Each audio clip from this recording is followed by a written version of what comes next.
अल्लाह का तराजू इंसाफ तोलता है, मुजरिम अगर ना बोले तो जुर्म बोलता है। वेलकम टू द शो, मैं हूं फिजा सलीम और आप देख रहे हैं प्रोग्राम जुर्म बोलता है। आराम से भाई, देखना रंग नया है, दीवार खराब ना हो जाए। अरे हाँ यार पता है, और एक ही बात बार बार बोल रहे हो। यार भाई तुम्हारे एक बात समझ में कहाँ आती है एक बार में। थक गया यार। तुम तो ऐसे बोल रहे हो भाई जैसे सारा काम तुमने अकेले किया है। तो और किसने किया? हाँ भाई, हो गई सारी सेटिंग? जी अब्बू, सब हो गया। शुक्र है सारा सामान सेट हो गया। अरे मुझे तो देख देख के उलझन हो रही थी। शिफ्टिंग में वक्त तो लगता है। अल्लाह पाक का शुक्र है कि हम अपनी छत के नीचे आ गए। किराए के घरों से जान छूट गई। चाय बनाकर लाती हूँ मैं। ठीक है अम्मी।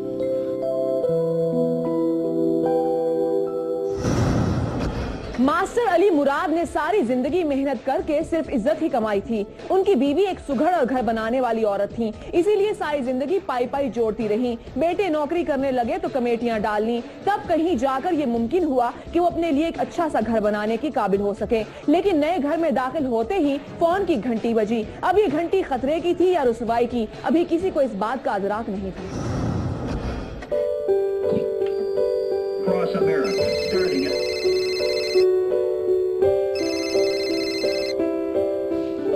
Hello hello,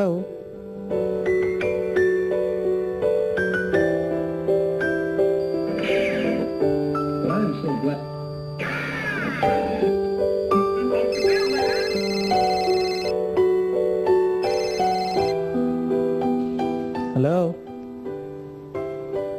hello. देखें, आप जो कोई भी हैं, मेरा और अपना वक्त जाया मत करें। दोबारा कॉल मत कीजिएगा। मेरे पास जाया करने के लिए सिवाय वक्त के कुछ भी नहीं है, लेकिन लगता है आपका वक्त बहुत ज्यादा कीमती है। कौन बात कर रहा है? नाम बता देने से क्या कोई किसी पर एतमाद करने लगता है? देखें, लगता है आप शायद इस वक्त होश में नहीं हैं। तो फिर आपको कैसे यकीन आएगा कि मैं होश में हूँ? तो इस सिलसिले में मैं आपकी क्या मदद कर सकता हूँ? सिलसिला तो कुछ है ही नहीं, सब तितर बितर है। आप चाहती क्या हैं? मेरे चाहने से क्या होता है? मैंने चाहने से तो मेरी जिंदगी में कुछ हुआ ही नहीं, लेकिन फिर भी आप इसरार कर रहे हैं। तो बस इतनी ख्वाहिश है कि कोई हो जो मुझे सुने और मुझसे बातें करे। तो वो कोई और मैं ही क्यों? कोई और क्यों नहीं? बहुत हिम्मत जमा करके मैंने आपका नंबर मिलाया है। अब मुझ में दोबारा हिम्मत नहीं कि मैं किसी का नंबर मिलाऊं। मुझे आपसे कोई गर्ज नहीं है, बस मैं बहुत शदीद तन्हाई का शिकार हूँ। मैं सिर्फ आपसे बात करना चाहती हूँ। आज एक हफ्ते बाद मैंने किसी शख्स से बात की है। तो ऐसा क्यों? जिंदगी है, सबके हिस्से में साथी नहीं होते।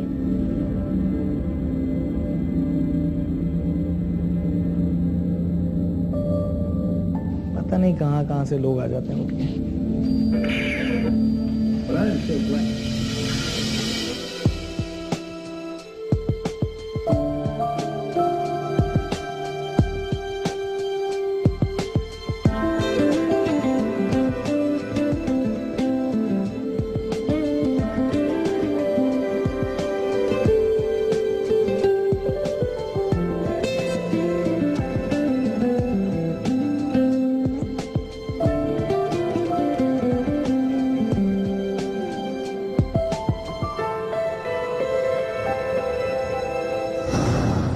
रॉन्ग कॉल से शुरू होने वाला ये सिलसिला जड़ पकड़ता जा रहा था। फैजी के लिए ये सब वक्त गुजारी और दिल लगी के सिवा कुछ नहीं था। उस पर गजाला का अंदाज गुफ्तगू असर कर चुका था। उसकी बातें उसे अच्छी लगती थीं, लेकिन गजाला तो कुछ और ही तहैया किए बैठी थी।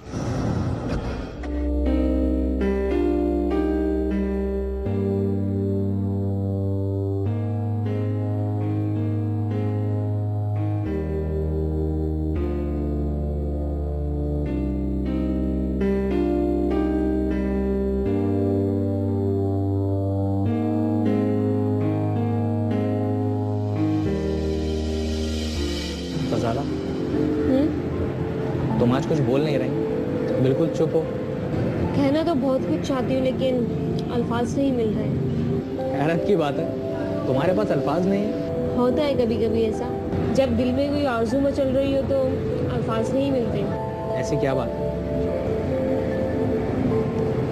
फैजी, तुम मुझसे शादी करोगे? शादी? हाँ, शादी। देखो, मैंने कभी सोचा नहीं तुम्हारे बारे में ऐसा। तुमने शायद इसलिए ऐसा नहीं सोचा। तुम सोचते हो कि मैं आधी रातों को लोगों को कॉल करने वाली एक बदकिरदार औरत हूँ। ऐसी कोई बात नहीं है। तो फिर क्या बात है? क्या अब तक तुम मुझसे दिल लगी कर रहे थे? हम दोस्त हैं।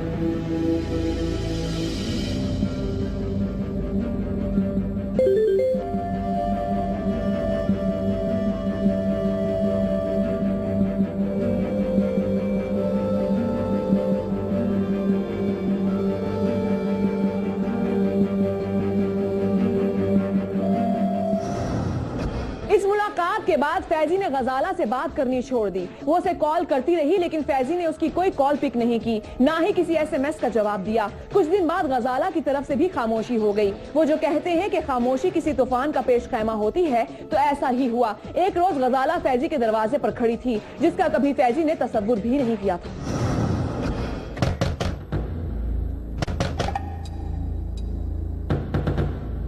अस्सलाम वालेकुम। वालेकुम अस्सलाम। फैजी का घर यही है? जी जी मैं उनसे मिल सकती हूँ? जी, आइए।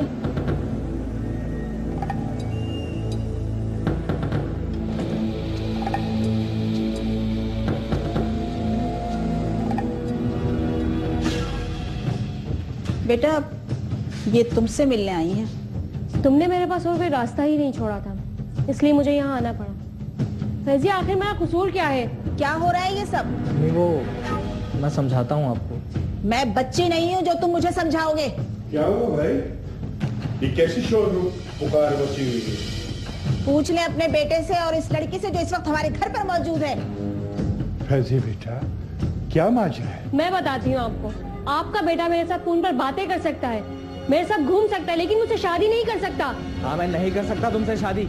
और क्या तुम यहाँ तमाशा करने आई हो? फैजी, शायद तुम्हें अंदाजा ही नहीं है कि तमाशा कहते किसे हैं। एक मिनट बेटा, बेटा क्या बात है, बताओ ना। मैं तुमसे आखिरी बार पूछ रही हूँ, तुम मुझसे शादी करोगे या नहीं?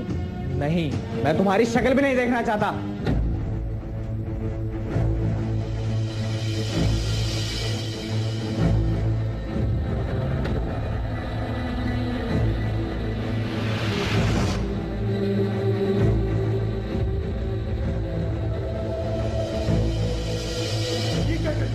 ये क्या किया? अरे बेटा गजाला, गजाला। भाई, तू शक्ल से तो बड़ा सीधा साधा दिखता है। निकाल दिया अपने घर वालों की इज्जत का जुलूस। ओहो। सर, वो लड़की बिला वजह ड्रामा कर रही है। अच्छा, ड्रामे के बच्चे। अब ओए, प्रेग्नेंट है वो, प्रेग्नेंट। जाके ले ले अस्पताल से रिपोर्ट। और आप क्या कर रही है? ये सही बोल रहा हूँ?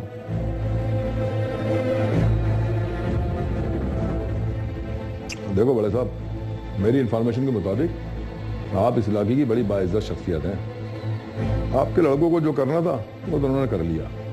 और वो लड़की जो है ना, बहुत पढ़ी लिखी लड़की है, सारे कानूनी दावपेच भी जानती है। तो मेरा मशवरा तो यही है कि इन दोनों की शादी करा दो। ये जाने का काम जाने, आप लोग अपनी इज्जत बचाओ बस। देखें सर, दिखाइए। वो लड़की झूठ बोल रही है। अच्छा भाई, अगर वो झूठ बोल रही ना भाई, तो ये झूठ और सच का फैसला करने के लिए तो होता है कोर्ट। मुझे तो उस लड़की ने जो बयान दिया था, वो बयान मैंने तुम्हें बता दिया। बाकी अब तुम जानो और तुम्हारा काम, हम तो चलते हैं। इज्जत बचाओ, इज्जत, समझे? चलो भाई।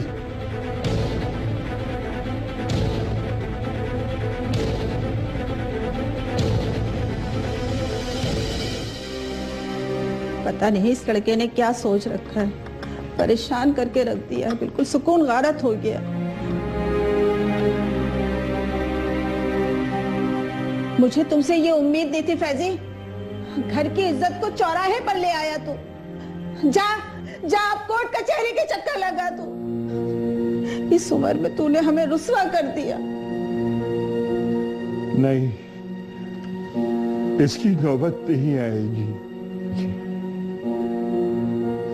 बेहतर यही है कि तुम उस लड़की के साथ निकाह कर लो।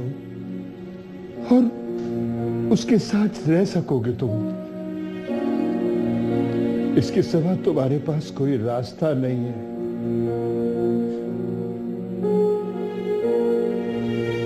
और हमारे पास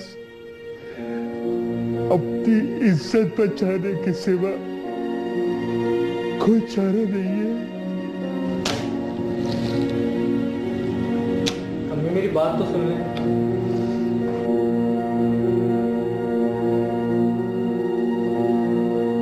अब्बू आप तो समझे मेरी बात को।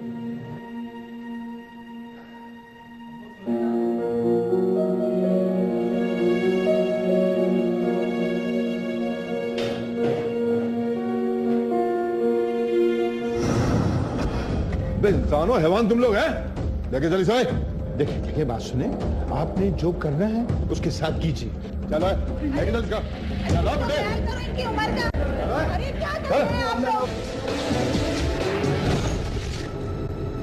कौन सच्चा था कौन झूठा ये तो सिर्फ गजाला और फैजी ही जानते थे, लेकिन उस वक्त तमाम शवाहिद गजाला को सच्चा साबित करते थे। मास्टर साहब ने फैजी को घर से चले जाने के लिए कहा और साथ ये तंबीह भी की कि वो गजाला से शादी कर ले ताकि मजीद रुसवाई से बचा जा सके। चंद रोज में फैजी का निकाह गजाला से हो गया और वो उसके साथ उसके फ्लैट में रहने लगा।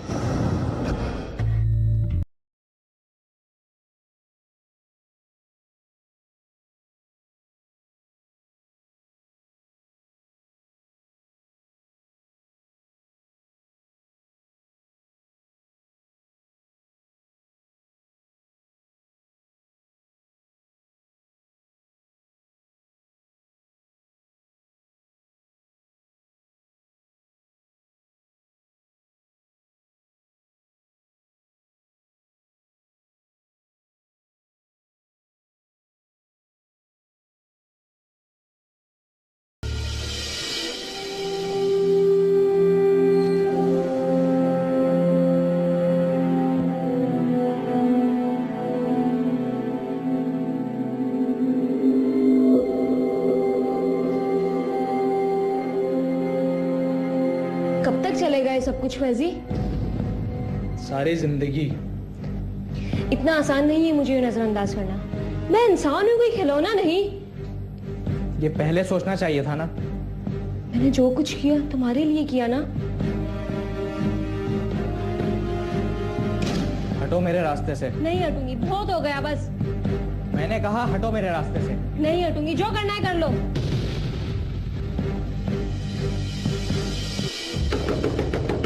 अरे कौन है भाई? आ रही हूँ। चला।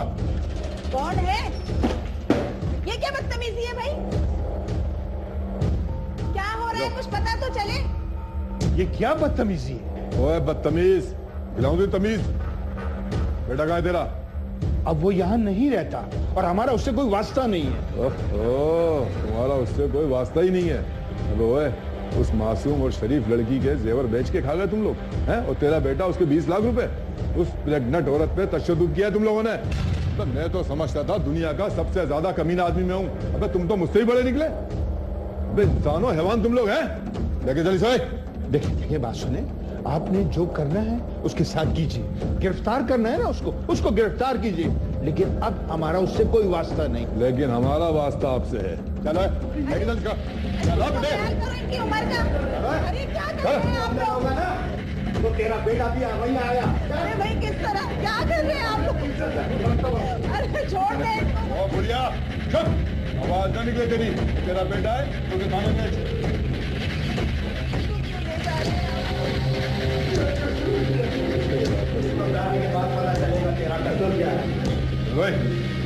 पति चौकीदार बने बैठे हैं। देखो इनके करतूत।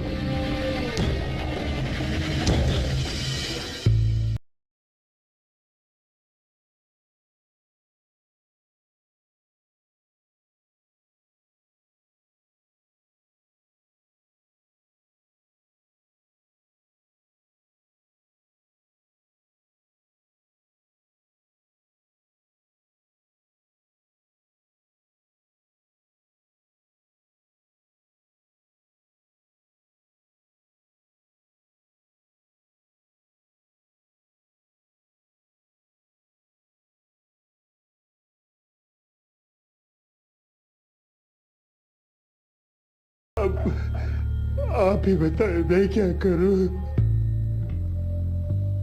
उस लड़की का नुकसान पूरा। क्या बनते हैं वो? 20 लाख तो तेरा लड़का लेके भाग गया। उसके 5-7 लाख रुपए का जेवर था। कुल मिला के टोटल वो 25 लाख रुपए की रकम मांग रही है। दे दे और अपने आप को बचा ले बस। इतना रुपया कहां से लाऊंगा मैं?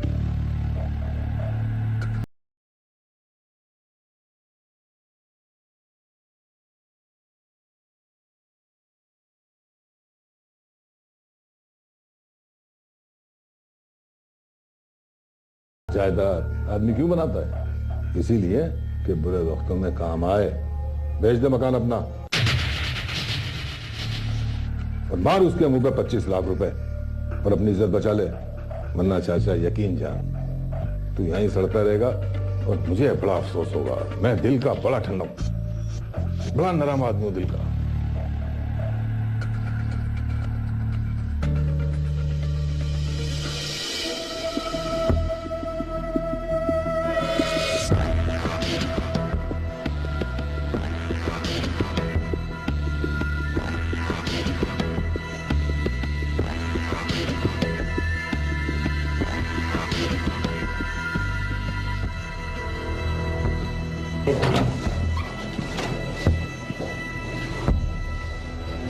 क्या हुआ भाई?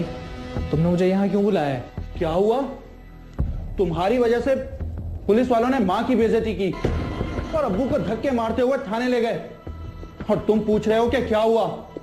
देखो फैजी, जो भी सच है मुझे सच सच बता दो। अब्बू को क्यों ले गए? इसलिए कि उस लड़की ने पुलिस को भेजा था और उसने यह भी बोला है कि तुमने उसे मारा पीटा है और उसका पैसा लेके भाग गए हो तुम। देखो भाई, मेरा यकीन करो, कसम ले लो, वो बदकिरदार औरत झूठ बोल रही है। फैजी, या तो तुम झूठ बोल रहे हो या वो लड़की झूठ बोल रही है। तुम दोनों में से एक ना एक झूठा जरूर है। जा रहा हूं मैं। रुको भाई, मैं तुम्हारे साथ चलता हूं। खुदा के वास्ते अब घर से बाहर मत निकलना और हमारी मुश्किलात में ज्यादा इजाफा मत करो।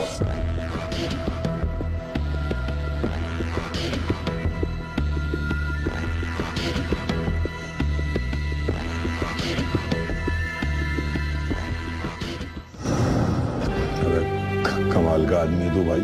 अगर मेरे घर में खड़ो के तू मुझसे ही पूछ रहा है कि मैं कौन? वो है ऐसे चौहिया का, समझा?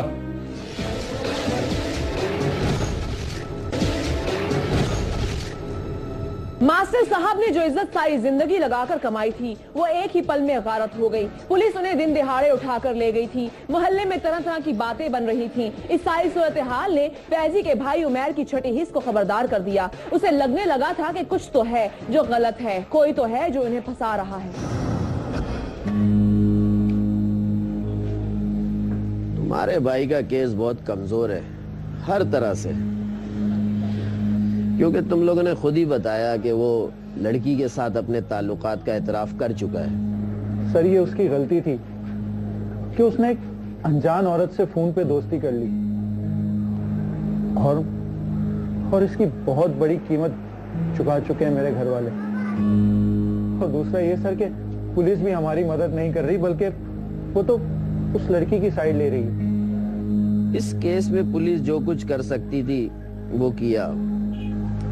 तुम्हारे वालिद साहब को जो लेके गए, उस लड़की ने तुम्हारे भाई के साथ साथ तुम्हारे पूरे घर को मुद्दे इल्जाम ठहराया है। दोपहर जब से इसका फोन आया है, मैं इसी केस को रीड कर रहा हूँ। उस लड़की के पास कहने को बहुत कुछ है और तुम लोग एक ही लफ्ज बोल रहे हो कि हमारा भाई बेकसूर है। ये एक जज्बाती स्टेटमेंट है, इससे केस में दम नहीं आता। सर, मैं बहुत उम्मीद लेके आपके पास आया हूँ। प्लीज सर, हमारी मदद कीजिए। हौसला रखो, अगर तुम्हारा भाई बेकसूर है तो कुछ नहीं होगा इसे, क्योंकि इस केस को मैं कई जावियों से देख रहा हूँ। इंशाल्लाह कोई ना कोई हल निकलेगा। ठीक है सर, मेहरबानी।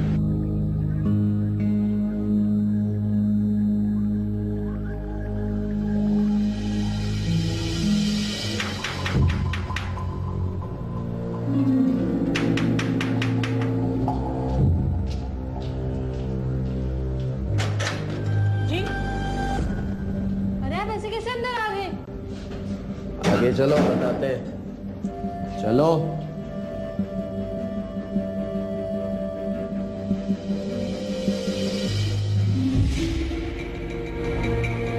आ जाओ भाई, आ जाओ। और कितने लोग रहते हैं यहाँ? कौन आ गया? कौन है भाई? खैरियत? आप कौन हो और इस वक्त यहाँ क्या कर रहे हो? अरे कमाल का आदमी है तू भाई। मैं मेरे घर में खड़े होकर तू मुझसे ही पूछ रहा है कि मैं कौन? वो है ऐसे अच्छे हूँ यहाँ का, समझा? SHO हैं, साबिर, इंस्पेक्टर साबिर।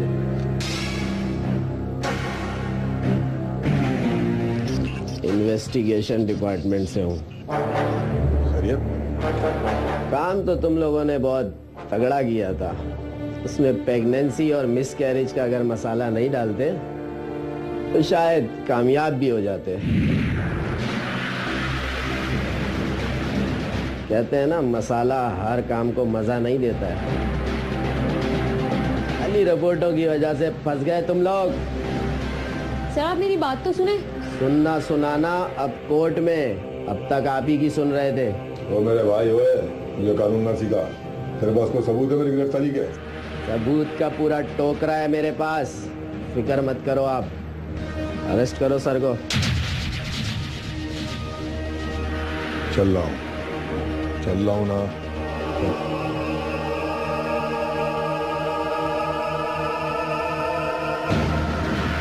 लगता है अब आप हमें जहमत नहीं देंगी।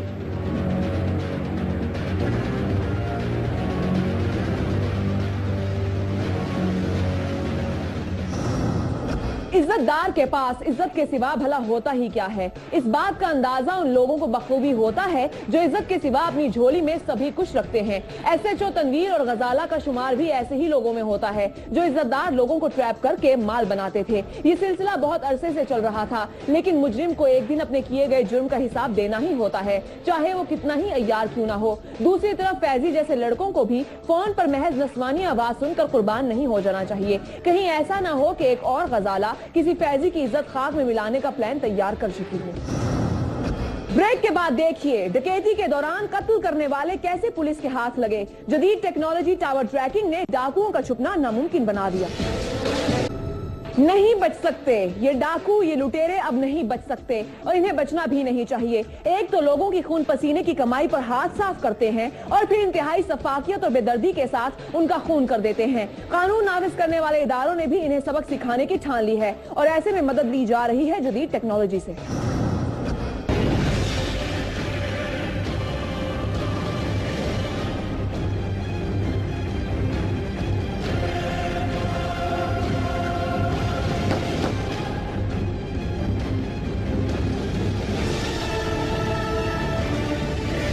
जुर्म बंदे टीम इस वक्त मौजूद है जिला रियाड़ी के सब तहसील थाना गग्गू मंडी की हदूद में। थाना गग्गू मंडी की हदूद में आए रोज लोग अपनी कीमती चीज़ों से जो है वो हाथ धो बैठते हैं, जिस तरह मोबाइल और नकदी। उसके साथ साथ ही अपनी जानों से भी, जब मुजामत करती जानों से भी हाथ धो बैठते हैं। सब तहसील थाना गग्गू मंडी की हदूद में 1.5 माह पहले भी एक ऐसा ही वाकया पेश आया। एक शख्स को डकैती की वारदात के दौरान मौत के घाट उतार दिया गया। इसी केस में तफ्तीश करते हुए पुलिस को डाकुओं के इस गिरोह के बारे में कुछ इंफॉर्मेशन मिली। पुलिस ने इस अंधे कत्ल में मुलव्विस डाकुओं को कैसे ट्रेस किया, ये तो हम आपको स्टोरी के आखिर में बताएंगे। फिलहाल जानते हैं कि पुलिस कहां रेड करने जा रही है। SHO असगर साहब थाना गग्गू मंडी हमारे साथ मौजूद है, हम उस सवाल से बात करेंगे। सर अभी जो कुछ रेड की तैयारी आप कर रहे हैं, वो मुल्ज़मान जो आपको मतलूब है कौन से मुकदमात मुलव्वस हैं? वो हमारे अपना इलाका में एक मर्डर विद डकैती हुआ था, जिसमें ये मुल्ज़मान हमें मतलूब है। आए दिन गग्गो के एरिया में गनौनी और इस किस्म की वारदातें होती हैं और हमें कोई इंकशाफ मिला है, मुखबिर ने इतला दी है। मुखबिर की इतला पर पुलिस पार्टी को रेडी कर दिया गया था। ताम कंफर्मेशन के लिए SHO को अभी मुखबिर की दूसरी कॉल का इंतजार था और फिर कुछ ही देर के बाद जैसे ही मुखबिर की कॉल मौसूल हुई, पुलिस पार्टी फौरी तौर पर रेड के लिए निकल पड़ी।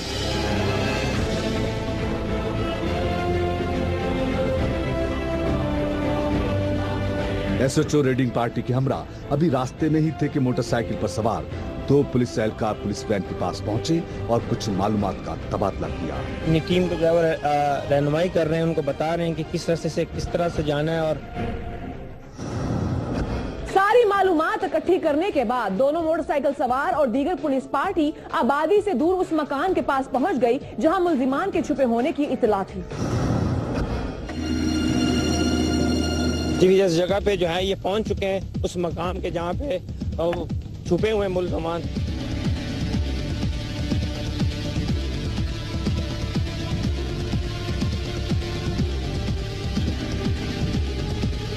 पुलिस उस मकान को घेरे में लेने की कोशिश कर रही है। पुलिस पार्टी ने इस जगह पर पहुंचकर फौरी तौर पर मकान को चारों तरफ से घेर लिया और अब मुल्जिमान के पास फरार होने का कोई रास्ता नहीं था। आपको मान दिया था कि अपने हाथ में लेकर के बाहर आ जाए। यहाँ पे रेड किया है, आपको वार्निंग किया है कि बहुत पे बाहर आ जाए वरना आपका नुकसान हो सकता है। पुलिस की तरफ से वार्निंग देने के बावजूद भी डाकुओं ने हथियार न डाले। अब सूरत-ए-हाल मजीद खतरनाक हो चुकी थी क्योंकि अंदर मौजूद डाकू अपने बचाव के लिए कुछ भी कर सकते थे। ताम एसओ की सरबराही में जाने वाली पुलिस पार्टी ने बड़ी ही दिलेरी और होशियारी के साथ उन डाकुओं को जकड़ने का फैसला किया।